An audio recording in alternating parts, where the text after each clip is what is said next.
How to use compass in Google Maps. So hello guys, if you want to use compass in Google Maps, how you guys can use that? It works on iPhone, Android or Samsung.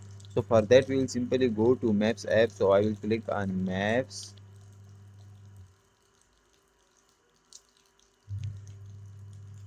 Once you open Maps in Android, you guys will see small compass on the down right side corner. Once you click here it will show you directions. Also, if you want to use it, you guys can see also on top like that red or white arrow type compass. So is not showing. So for showing that, you will simply click on that arrow. Once you click that, select your destination. For example, I want to go to Lucky Marat.